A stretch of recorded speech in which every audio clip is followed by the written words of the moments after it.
नमस्कार, मैं हूं सतीश कुमार मिश्रा और स्वागत है आप सभी का कॉम्पिटिटिव इंग्लिश ट्यूटोरियल के यूट्यूब चैनल पर। अभी अभी एक बहुत बड़ी ब्रेकिंग एनटीए की तरफ से आई है और खास तौर से पिछले वीडियो में हम लोगों ने कहा था कि सेकंड राउंड में एनटीए ने रिजल्ट तो दे दिया, ये तो बता दिया कि अदर स्टेट में किस सीट कितने खाली हैं, पर ये नहीं पता चल पा रहा है कि उस स्टेट में पार्टिकुलर सैनिक स्कूल में किसी स्टेट के कितने बच्चों की सीट अभी खाली हैं और कितने से भर गए। और हमने उस वीडियो में एक रिक्वेस्ट भी किया था कि अगर सभी पेरेंट्स और अभी उस एनटीए को या एआईएसएसई को मेल करें तो इस संदर्भ में कुछ शायद कुछ रिजल्ट निकले। और देखिए अभिभावकों की उस मेहनत ने रंग लाया और अभी अभी एक डेढ़ घंटा पहले सैनिक स्कूल ने वो पीडीएफ भी जारी कर दिया। मतलब आपके हाथ में सैनिक स्कूल ने वो टूल दे दिया जिसका इस्तेमाल करके आप अब चॉइस फिलिंग बहुत ही आसानी से कर पाएंगे और निर्णय बहुत ठोस आप ले पाएंगे। वो मिलेगा कहाँ? तो एआईएसएसई के पोर्टल पर आप जब जाते हैं तो वहां नोटिस वाले में जाएंगे और नोटिस वाला जो कॉलम होगा वो सबसे पहले आपको उसमें एक नंबर पर जो है वो आपको मिल जाएगा वहां। इसके लिए मैं आपको लिए चलता हूं अपने कंप्यूटर स्क्रीन पर, कैसे आप खोजेंगे। थोड़ा सा नेट स्लो चल रहा है तो अभी देखिए मैंने इस साइट को पहले से खोल के रखा हुआ है कि वीडियो में समय अननेसेसरी नहीं लगे। ये सबसे पहला class 6 and class 9 other state seats filled in Sainik schools. जब आप इसको क्लिक करेंगे तो एक पीडीएफ डाउनलोड होगा और इस पीडीएफ को भी मैंने ओपन करके रखा हुआ है। अब ये देखिए कैसे निर्णय लेंगे आप कि कहाँ कितना सीट भरा हुआ है। तो यहाँ क्लियर दिया हुआ है अदर स्टेट सीट्स फिल्ड और on hold for after round 1 of E counselling in Sainik schools. इसका एनालिसिस आप कैसे करेंगे? तो यहाँ आप देखिए सबसे पहले एक एग्जांपल के तौर पर मैं थोड़ा सा इस फॉन्ट को बड़ा करता हूं। आप देखिए यहाँ सैनिक स्कूल कालीकिरी ले लीजिए और हर स्कूल का बॉयज और गर्ल्स दोनों में एक साथ इकट्ठा करके दिया गया है यहाँ। तो यहाँ पहला जो आप देख रहे हैं जेंडर, तो बॉयज और गर्ल्स हो गया। दूसरा जो है column total seats in other state category as per AISSEE portal. तो मान लिया यहाँ, मान लिया क्या है ही 20 सीट्स है सैनिक स्कूल कालीकिरी में अदर स्टेट के लिए।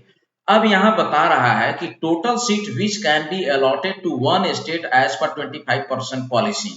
तो ये 20 सीट का 25% से ज्यादा किसी भी पार्टिकुलर एक स्टेट को नहीं मिलेगा। तो 20 सीट का 25% होता है 5। अब यहाँ देखिए total other state seats field और on hold in round 1।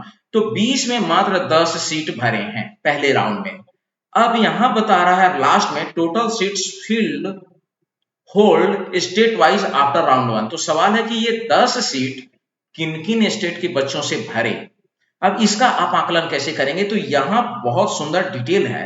Bihar से 2 बच्चों को इसने लिया, मध्य प्रदेश से 1 बच्चे को लिया, महाराष्ट्र से 2 को लिया, राजस्थान से 3 को लिया और उत्तर प्रदेश से 2 को लिया। अब कहने का मतलब है कि 2 1 3 2 5 3 8 और 2 10।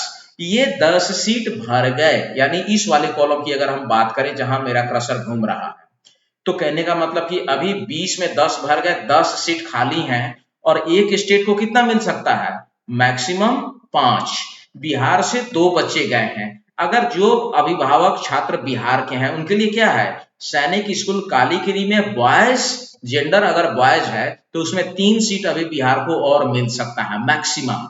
अब सवाल है कि नंबर ऑफ 3 सीट्स देख करके ही दौड़ नहीं लगाना, आपको यहाँ 2 चीज का ध्यान देना है। पहला, लास्ट कट ऑफ क्या रहा बिहार से लेने वाले बच्चे का, इसको आप देखिए। आपके बच्चे का मार्क्स कितना है, आप दोनों को टैली कीजिए कि लास्ट कट ऑफ और आपके बच्चे का मार्क्स क्या इसमें बहुत ज्यादा गैप है। एक चीज और ध्यान रखिए कि किसी भी स्टेट में अगर नंबर ऑफ सीट्स ज्यादा है अदर स्टेट कैटेगरी में तो केवल अदर स्टेट और नंबर सीट ज्यादा देकर के नहीं दौड़ना है। वहां एक चीज ये भी ध्यान दीजिए कि कहीं कहीं किसी किसी स्टेट में सीट्स कम है, बचे हुए सीट, लेकिन कट ऑफ अगर आप देखेंगे तो वो बहुत नीचे का है। तो अगर नीचे वाला कट ऑफ है और आप उस कट ऑफ के नजदीक हैं तो बेशक आप उस स्कूल को चयन कीजिए जहां सीट भले कम हो लेकिन कट ऑफ लो है और वो आपके बच्चे के मार्क्स के नजदीक है, वहां संभावना होगी आपके सीट बच्चों को मिलने के लिए। तो इन 2 चीजों का आपको ध्यान रखना बेहद जरूरी है। अब एज फॉर एग्जाम्पल देखिए पहले वाले राउंड में क्या था कि इसने भले 33% सीट अदर स्टेट में रखता है, उसमें से डिफेंस को आप माइनस कर लेते हैं, बाकी सीट में कैटेगरी वाइज प्रायोरिटी नहीं मिली है। ये पहले राउंड में आप देखेंगे सीट एलोकेशन तो आपको क्लियर दिखेगा कि वहां कंप्लीटली मेरिट को ध्यान में रखा गया, मेरिट वाइज जो आ गए उनको ले लिया। अगर मेरिट में सारे बच्चे सारा कोटा अगर अनरिजर्व कैटेगरी से भर गया तो बाकी आप किसी भी कैटेगरी के से मतलब नहीं है। जहां अनरिजर्व कैटेगरी में मेरिट नहीं मिला तो अन्य सभी बच्चे भी अगर उसमें आ गए, अदर कैटेगरी से भी मिला करके उसने कोटे में अगर बच्चे आ गए तो फिर उनको अलग अलग कोटे में दिखा दिया गया। बात यहां है कि first priority goes to merit and all India rank, ये दोनों चीज मैटर करता है। तो इस आधार पर आप अब निर्णय बहुत आसानी से कर पाएंगे कि कहीं किसी भी स्कूल में, अब मान लिया एक और एग्जांपल मैं लेता हूं, सैनिक स्कूल कोरुकोंडा। अब यहां देखिए 28 सीट है तो एक स्टेट को 25% के हिसाब से मैक्सिमम 7 सीट मिल सकता है। अब यहां भरे हुए सीट की संख्या कितनी है, 18 सीट भर चुकी है राउंड 1 में। तो अब देखिए ये कैसे भरा, बिहार के 7 बच्चे हैं, उत्तर प्रदेश से 4 बच्चे हैं, महाराष्ट्र से 3 हैं, दिल्ली से 1 है, मध्य प्रदेश से 1 है, ओडिशा से 1 है, उत्तराखंड से 1 है। अब इसको अगर आप जोड़ें तो 7 4 11 3 14 1 15 और 3 18। तो कहने का मतलब बिहार का अगर कोई बच्चा अब अगर सैनिक स्कूल कोरुकोंडा देगा, उसको चाहे मार्क्स जो भी हो, उसको 2 जितना भी हाईएस्ट मार्क्स हो, अब बिहार वाले को यहां सीट नहीं मिलेगा क्योंकि एक स्टेट को 25% मैक्सिमम मिलेगा और बिहार से 7 बच्चे ऑलरेडी यहां नामांकन ले चुके हैं। तो कोरुकोंडा किसी भी दृष्टिकोण से अदर स्टेट में बिहार के लिए खाली नहीं है। तो ये 28 नंबर देख करके आप दौड़ नहीं लगाएंगे। इस 28 में 18 भर चुका है, 7 मैक्सिमम एक स्टेट को मिल चुका है, बिहार का 7 का 7 वहां दिख रहा है। हाँ, यहाँ सीट सबसे ज्यादा किसको मिल सकता है, ओडिशा से 1 है, उत्तराखंड से 1 है, मध्य प्रदेश से 1 है और दिल्ली से 1 है। यहाँ के अगर बच्चे और अप्लाई करते हैं तो उनको जो बचा हुआ सीट है उसमें से उनको सीट मिल सकता है।